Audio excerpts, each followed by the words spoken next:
Critical race theory is not being taught in elementary and K through 12. That's true. What is being taught is the conclusion that critical race theory has come to, which is that the white race is irredeemably racist.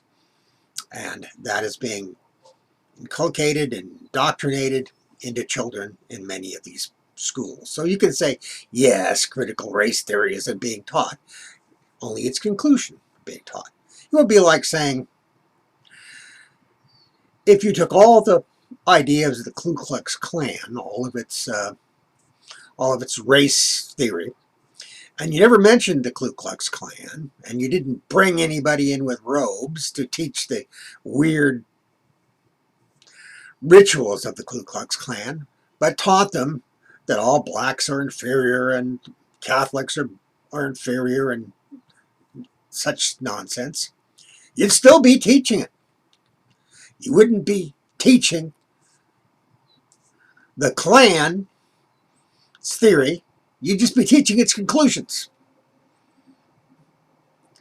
And those are the same conclusions, only this time from critical theory and one of its offshoots, critical race theory. And that's offensive. Of course it's offensive. As for your comments on the poor oppressed Latino, well, or Latinx, whatever that is. It always amuses me that most Italians aren't considered Latinos. Bizarre. And people of color is also a bizarre concept. There is no place called color land. There is no white land. There is nobody that speaks whitish. We're all different ethnic groups, even within an ethnic group.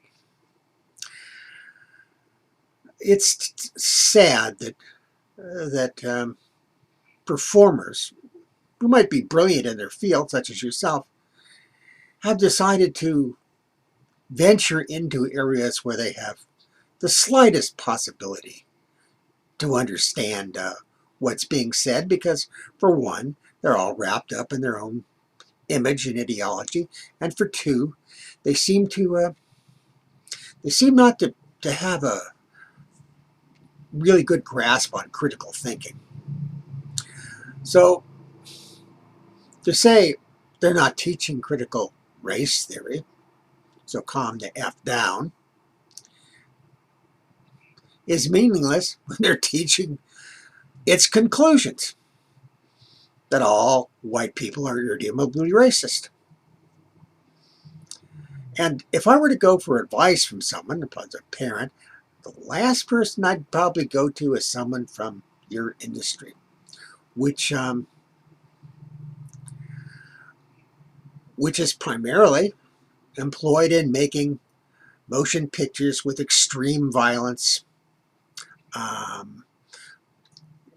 very poor values whatsoever. It's just sex and violence and a cartoonish view of the world. Occasionally, someone makes a movie that's worthwhile, but for the most part, it's pretty bad. I mean, you could read a book. Read a book, people. Read a book. A good book.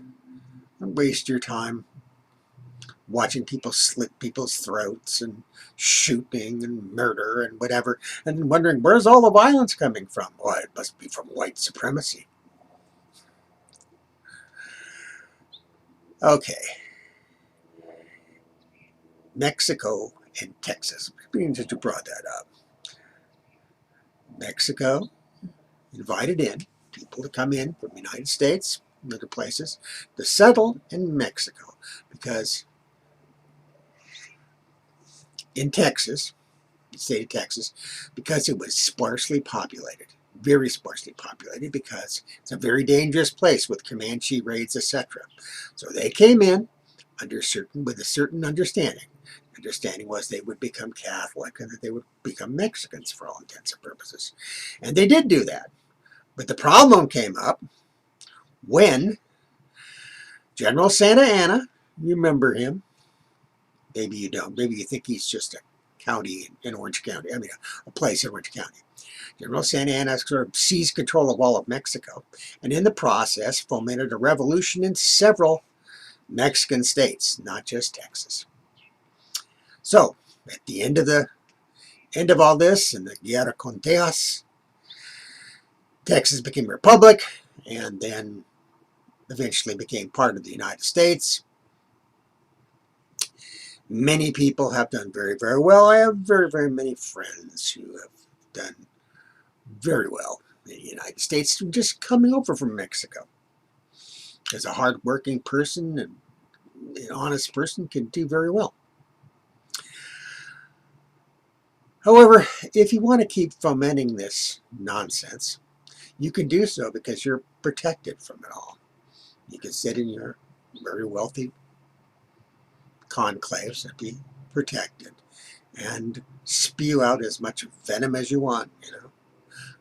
They don't have spitting vipers, you know, like a cascabel, or rattlesnake can't spit, or cobras do. But you come pretty damn close, my friend, you and your colleagues. So maybe you should just shut the F up. Give that some consideration. Or perhaps do a little reading. You know? Seems to me, I don't think you're starving to death. You look pretty healthy, so your ethnicity didn't seem to cause you many problems. And if it did, well, I'm sorry for that. Because as myself, I'm basically, I've got 3 ethnicities going, and or races, if you call them. I don't pay much attention to it, you know. But all of them have done well. And my mother was raised in a converted railroad boxcar. And we still climbed our way out. And so can anyone else. So don't listen to these actors. They don't know shit from Shinola. Work hard, get a good education, and don't hate. That's all you need to know, my friends.